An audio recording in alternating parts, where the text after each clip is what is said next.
Have you ever been told you'd fail on your own? Not in a moment of frustration or a fleeting comment, but as a steady, unshakable belief drilled into you day after day? That's what living under the same roof with my parents felt like for years. Every step I took toward independence was met with doubt. Every attempt to make a decision was questioned, mocked, or quietly dismissed. They painted a picture of me as fragile, incapable, and utterly dependent on their guidance. Yet deep down, I knew there was more to me than what they wanted to see. I knew I was stronger, smarter, and more capable than they allowed themselves to believe. The contrast between their certainty and my quiet conviction was a constant tension. While they insisted I needed them to survive, I felt trapped beneath their watchful eyes, suffocated by their disguised concern.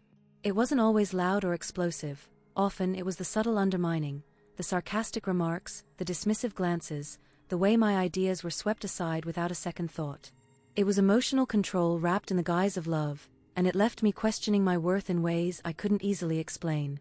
Then came the day that changed everything.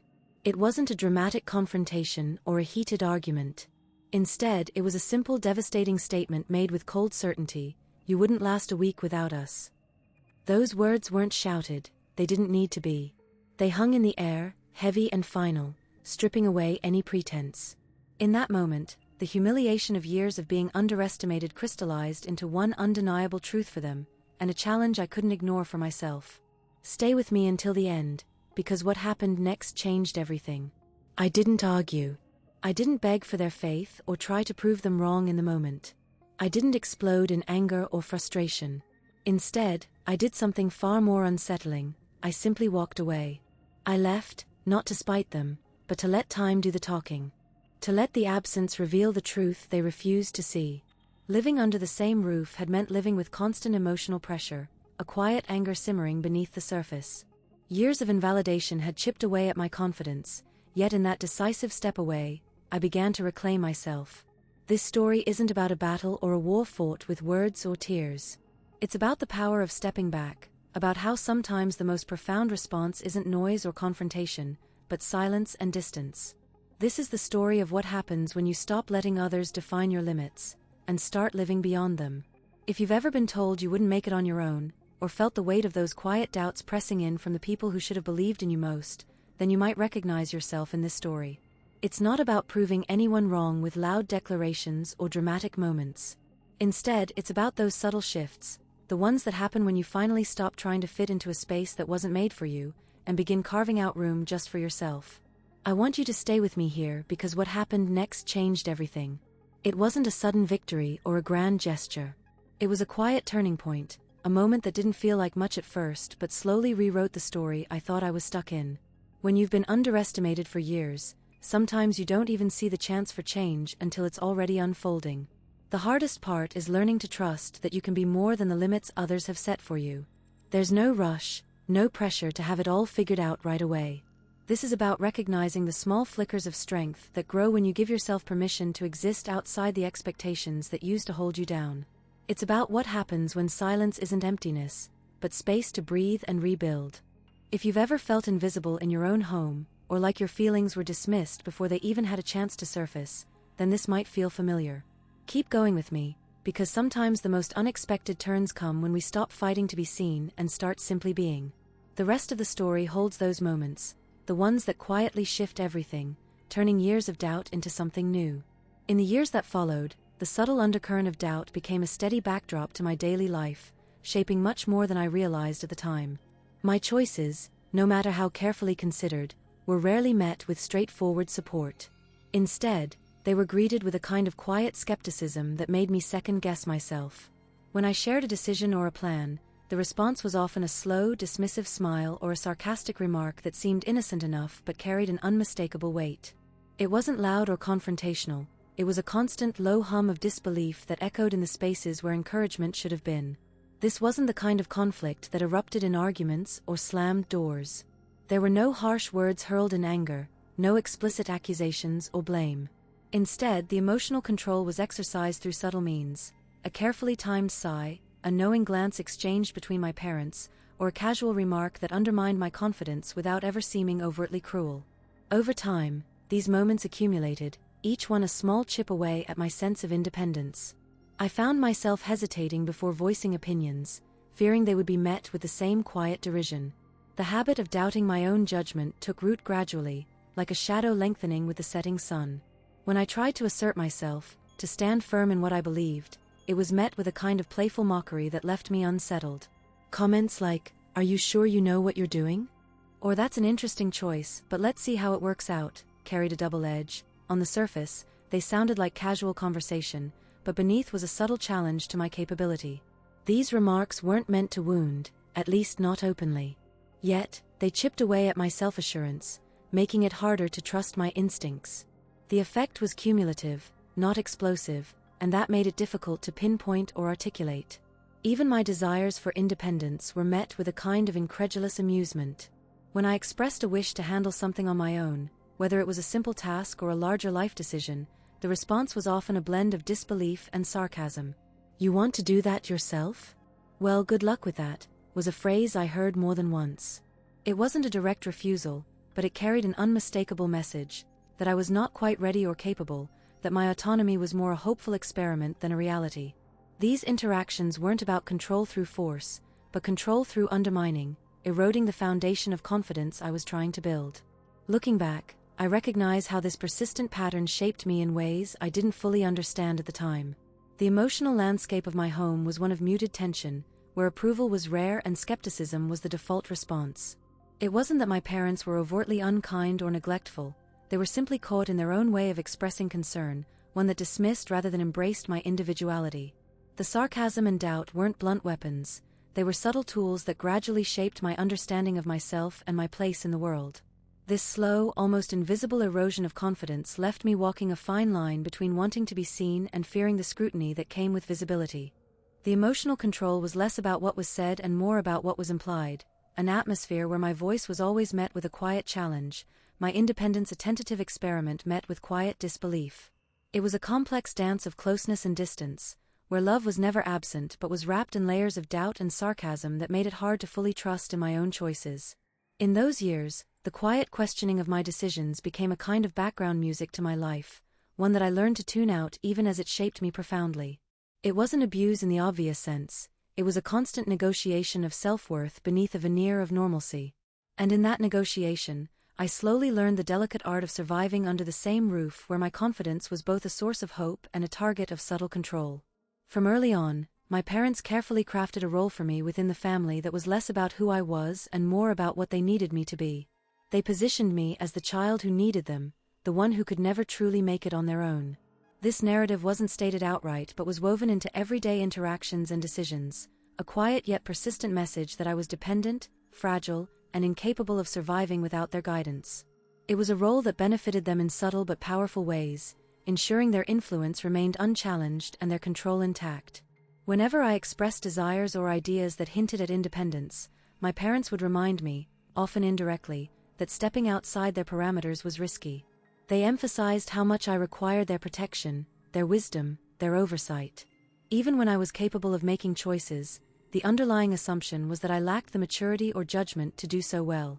This insistence on my dependence wasn't just about keeping me close, it was about sustaining a dynamic where they held the reins, deciding the boundaries of my world. This dynamic created a paradox. On the surface, they appeared supportive and concerned, but beneath that concern lay a strategic need to maintain their authority. By defining me as the one who needed them, they positioned themselves as indispensable. This made it difficult for me to question their decisions or assert my own voice without being framed as ungrateful or reckless.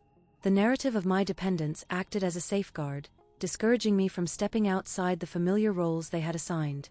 In effect, this role served as a subtle form of control masked by the language of care. It was easier for them to justify their involvement in every aspect of my life, my choices, my relationships, my ambitions, because they portrayed these actions as necessary for my survival. This created a cycle where my attempts at autonomy were met with resistance, not because I was incapable, but because their control depended on preserving the image that I was vulnerable and in need of constant guidance. The impact of this narrative extended beyond just the immediate family dynamic. It shaped how I saw myself. Internalizing the idea that I was fragile and dependent meant that self-doubt became a frequent companion. Even when I felt capable, a quiet voice reminded me that without their support, I would falter. This internalized belief made it harder to break free from the role they assigned, as it seeped into my identity. I wasn't just playing a part to please them, I began to believe I was that person. Looking back, I can see how this narrative was carefully maintained through small, everyday interactions. The way my parents would step in before I could solve a problem, the way they framed my successes as a result of their guidance rather than my own effort, or the way they questioned my decisions with a tone that suggested I lacked insight. Each moment reinforced the idea that I was not capable on my own, keeping me tethered to their approval and control. This constructed role also served to shield them from accountability. By positioning me as dependent, they could dismiss my frustrations or objections as immature or misguided. It allowed them to avoid confronting the consequences of their control because, in their eyes, they were acting out of necessity.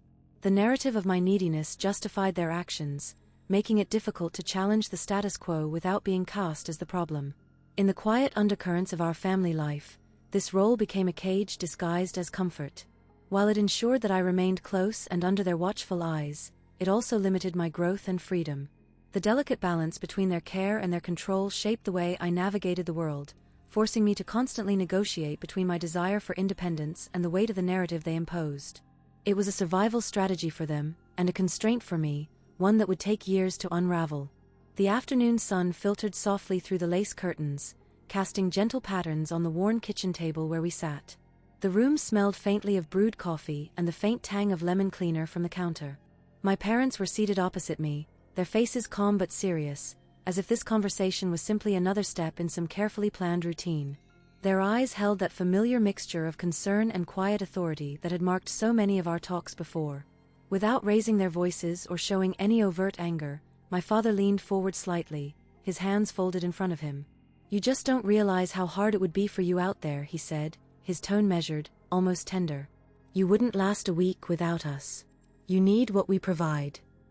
My mother nodded in agreement, her gaze steady and unyielding. "We're not trying to hold you back," she added softly, "but the world isn't as easy as you think. You're not ready for it." They weren't yelling. They weren't demanding or threatening. It was almost as if they were stating a fact, one that should be obvious and accepted without question. Their posture was relaxed, their voices calm, but the weight of their words settled heavily in the air between us. It wasn't just about the words themselves, but the quiet certainty behind them. They truly believed I couldn't manage without their guidance, that their presence was the only thing keeping me afloat. I looked down at my hands resting on the table, fingers tracing invisible patterns on the wood grain. There was no dramatic outburst bubbling inside me, no immediate urge to argue or defend myself. Instead, something subtle and profound shifted inside, like the slow turning of a key in a lock I hadn't realized was there. It wasn't anger or hurt that rose first, but a quiet, steady recognition. This wasn't just about their care, this was a line drawn in the sand, a boundary they weren't willing to cross or let me cross. For the first time, I saw clearly how tightly woven their protection was with their doubt in me. Their words weren't just about keeping me safe, they were a declaration of their belief in my incapacity, a silent verdict on my strength and readiness. It wasn't delivered as an insult but as a certainty, a truth they held as firmly as the ground beneath their feet. As they spoke, I realized that this moment was not about confrontation or rebellion. It was a quiet unveiling, a moment where the invisible walls around me became visible. The realization didn't erupt like a storm, but settled like a soft shadow, intrusive, undeniable, yet still contained. It was the beginning of a turning point, a subtle awakening that would grow louder in time. I met their eyes briefly, noting the calm resolution there. I didn't respond, didn't promise or plead. I simply absorbed the weight of their words, letting them sit with me. Something inside me shifted, not with fury or defiance, but with a quiet, resolute understanding that this belief, this doubt, was something I would need to carry. And eventually, something I would need to overcome. The room remained still, the light unchanged, but the air between us felt different, heavier, yes, but also charged with an unspoken tension. It was a moment of clarity, a silent acknowledgement that the story they told about me was not the one I would accept forever. And though I said nothing then, inside, a small flame had been lit. The night I began packing, I moved quietly through the rooms we had shared, letting my fingers brush over objects that once felt familiar but now seemed foreign. Each item placed into my bag was weighed down by more than just fabric or paper. It carried the echoes of memories I had tried to hold on to, but no longer could. I didn't announce my intentions, didn't leave notes or explanations. Silence became my companion, steady and resolute, as I folded clothes with a calmness that belied the storm inside me. There was no dramatic confrontation, no heated words exchanged to justify my departure. I understood that any argument would only feed into the narrative I was determined to leave behind. Instead, I chose quietness, a deliberate, unyielding stillness that spoke louder than any defense I could muster. With every item packed, the weight on my chest both lifted and settled deeper. The act of leaving was as much an escape as it was a reclaiming of my own space and voice, even if that voice remained unspoken. I moved methodically, not caring if the bed was left unmade or the dishes unwashed, not because I sought to hurt, but because the small details no longer mattered to me. What mattered was the clarity that came with the absence of noise, no accusations, no justifications, just the simple, undeniable truth of my leaving. I wasn't running away from anything at that moment. I was stepping toward a version of myself I had kept silent for too long. As I closed the door behind me, the quiet filled the space where words might have been. It was a silence that held power, a refusal to engage in a cycle of blame or sorrow. That silence was my statement, my boundary. It was a shield against the urge to explain, to defend, to be misunderstood. I understood that in silence there was strength, an unspoken declaration that some things needed no explanation to be understood. The street outside was cool and still, the night air carrying the faint hum of distant life. I walked away not with haste, but with a steady resolve, each step reaffirming the decision that had blossomed quietly within me. There was no looking back, no second guessing. The silence I embraced was not emptiness but a space filled with possibility, a canvas waiting for new stories to be written. I left behind more than a place. I left behind the expectation that I owed anyone an explanation for choosing myself. The absence of drama was my way of taking control, of reclaiming dignity without the chaos of confrontation. In that silence I found freedom, not just from the past, but from the need to justify the future I was stepping into. After stepping away from the noise of expectation, I realized that silence alone wouldn't be enough to secure the space I was carving out for myself.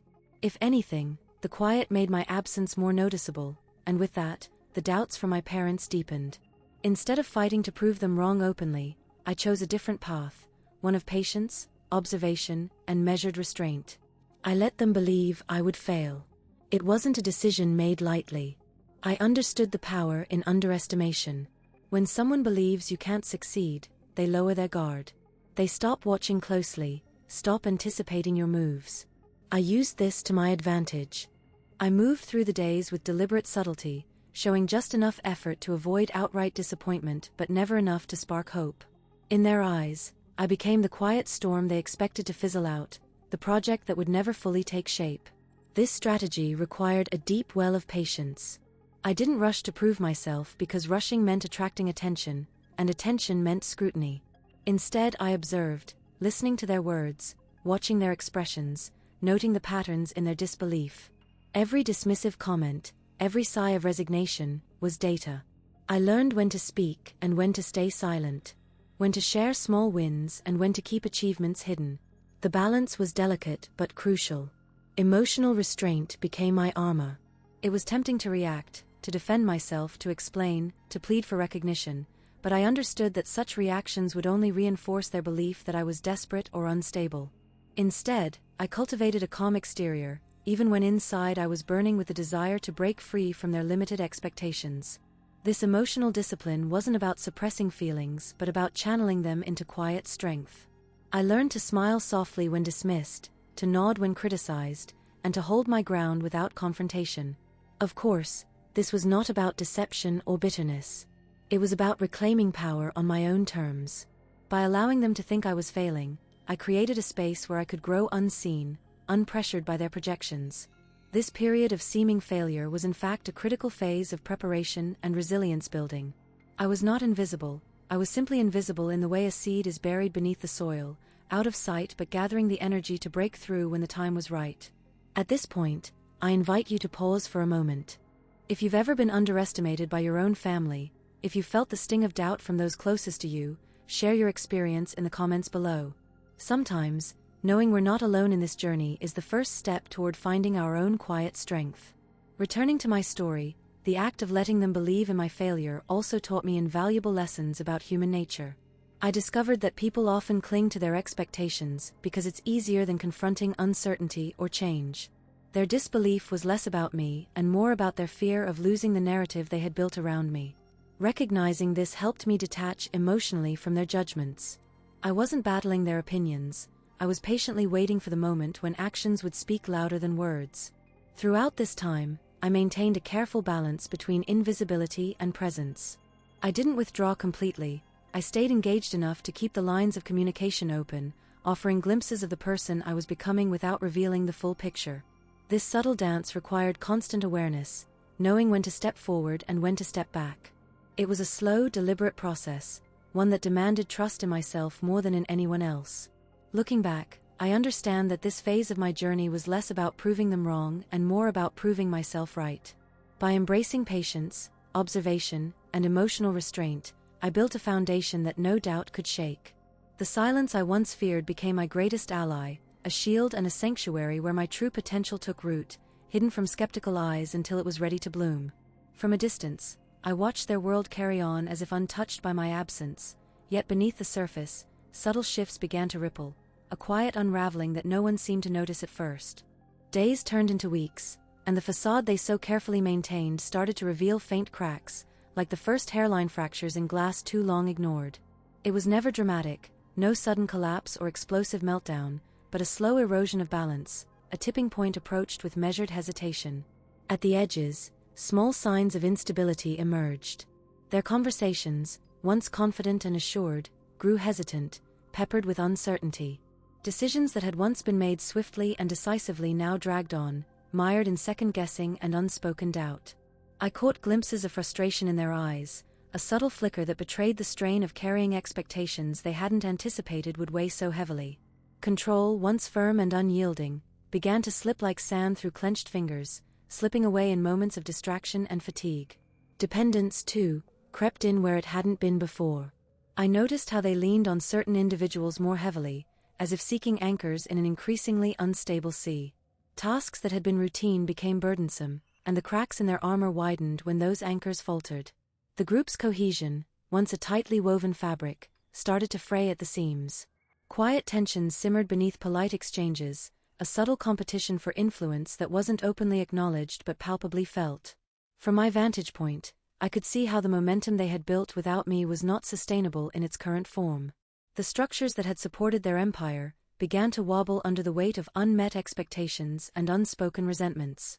I observed how control was no longer centralized but splintered among factions, each struggling to assert dominance while grappling with their own insecurities. The careful choreography of their interactions, once seamless and deliberate, now faltered, steps missed, timing off, the rhythm disrupted. More than once, I caught myself wondering if they were aware of these shifts or if they were simply too engrossed in maintaining appearances to see the slow unraveling. There was a quiet desperation beneath their smiles, an exhaustion hidden behind forced laughter. Patterns that once brought order now bred confusion, and the cracks in their collective resolve only grew wider with each passing day. Yet, amid the fragility, there was still an undeniable energy, a stubborn pulse refusing to die. They continued to push forward, clinging to rituals and routines, fighting to keep the semblance of strength alive. But each effort seemed more strained than the last, like a dancer struggling to hold a pose as muscles tremble with fatigue. I remained watchful, not intervening, letting the delicate balance tip and sway, knowing that the moment of reckoning was edging closer. The distance I kept was intentional, not out of bitterness, but necessity. It allowed me to observe without the haze of emotion clouding my judgment. I could see the cracks forming without being dragged into the fractures themselves. Their world moved on, but now with a subtle tremor beneath every step, a quiet warning that the empire built on control and carefully managed appearances was starting to bend under its own weight. And so I waited, watching, listening, attuned to the faintest shifts in their world. The tension grew, palpable yet unresolved, like the calm before a storm that refused to announce its arrival. The outcome remained uncertain, hidden behind the fragile veneer of their continued performance. But one thing was clear, the foundation was no longer as solid as they believed, and the fractures would soon demand acknowledgement, whether they were ready or not. The unraveling began not with a shout or a clash, but with a silence so subtle it almost went unnoticed, a quiet absence that spoke louder than any accusation. It wasn't anger that cracked their carefully constructed world, nor was it revenge or confrontation. Instead, it was the simple act of withholding presence, the refusal to fill a space that had always been taken for granted. That absence, paired with the stark truth it revealed, became the unexpected catalyst for everything to shift irrevocably. For so long, they had danced around the edges of their reality, pretending that neglect could be ignored, that the unspoken grievances could be buried beneath routine and polite smiles. But the truth, like a shadow cast by a fading light, grew impossible to ignore. It wasn't dramatic or explosive, it was patient, persistent, and quietly devastating. The absence was not an event but a vacuum, and in that emptiness, the fragile fabric of their connection began to fray. What made it all the more heartbreaking was how unremarkable it seemed at first.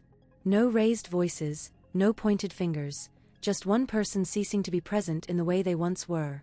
The small acts of disengagement piled up, a missed call left unanswered, a meal eaten alone, a room entered but never fully inhabited. Each moment was a thread pulled loose, unraveling the tapestry they had woven together. This absence wasn't a punishment, it was a revelation. It exposed how much had been sustained not by genuine understanding, but by habit and assumption. The truth it laid bare was raw and undeniable. They had stopped truly seeing one another. Beneath the surface of their shared life, cracks had widened, fed by neglect disguised as normalcy. The simplest fact, that someone no longer showed up as they once did, became the mirror reflecting a deeper disconnect. Irony hovered over the scene like a quiet specter. In stories of broken bonds, dramatic betrayals or loud confrontations often steal the spotlight. Yet here, it was the absence of conflict that spoke most profoundly. There was no need for grand gestures or explosive arguments. The silence itself told the story better than words ever could. It was a truth too painful to articulate, yet impossible to deny. As days passed, this quiet unraveling forced them to confront what had been simmering beneath the surface for so long. The absence was a space where memories and regrets mingled, where hope and resignation battled in equal measure. It demanded attention not through noise, but through the weight of what was no longer there. The presence they once took for granted had become a void, and that void echoed louder than any declaration. In that space, vulnerability surfaced, not just from the one who withdrew, but from those left to grapple with the silence.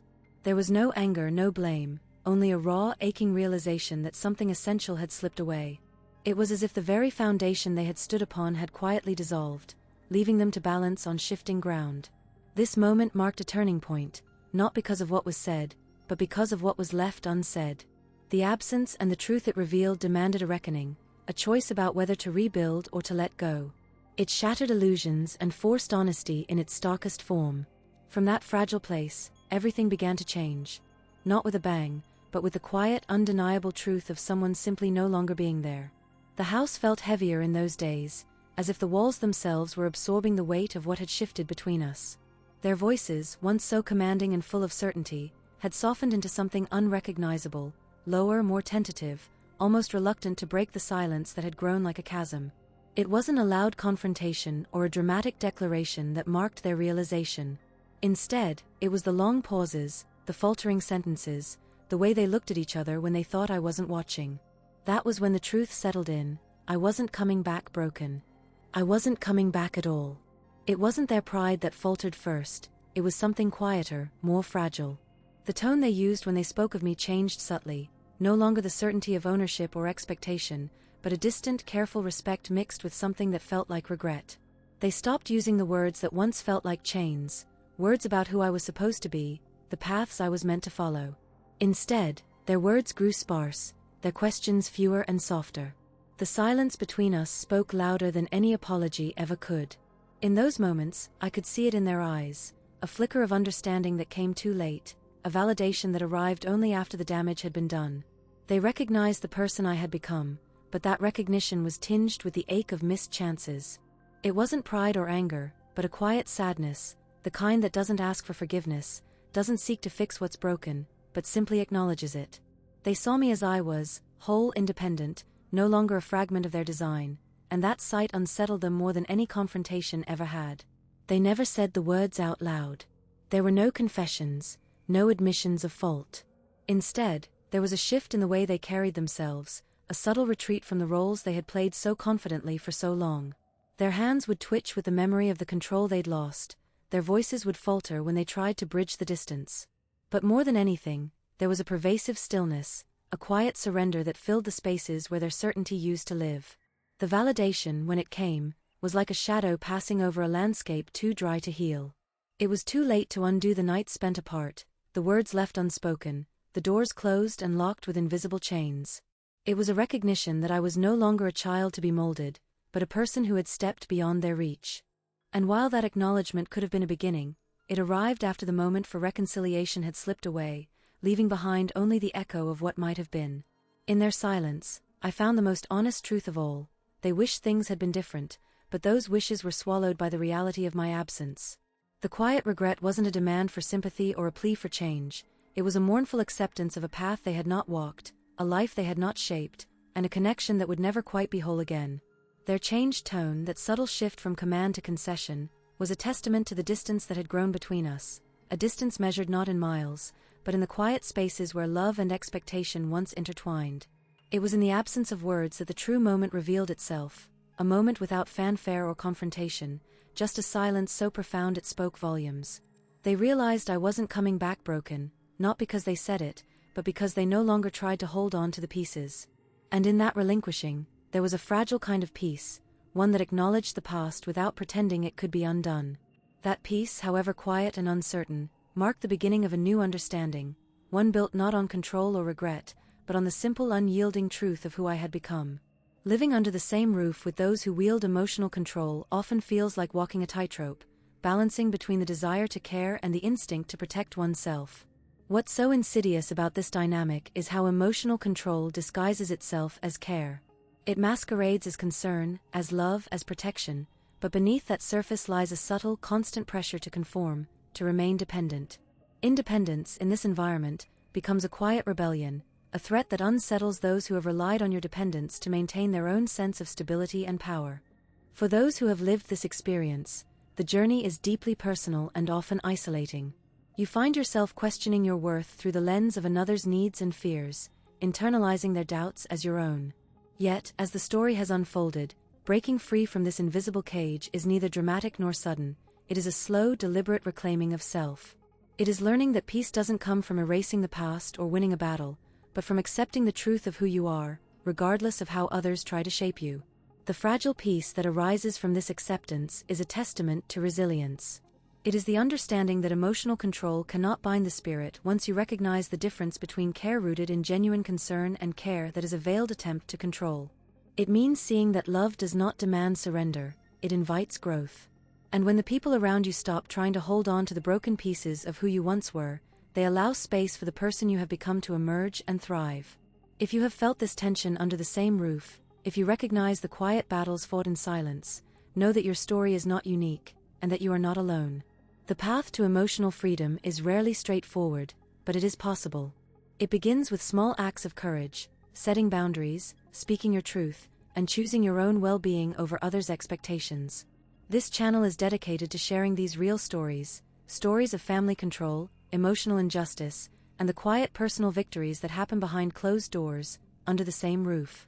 If you want to hear more, to find solidarity and strength in the experiences of others, subscribe and join our community.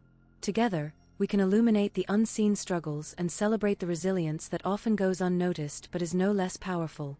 Your journey matters, and here, it will always be heard.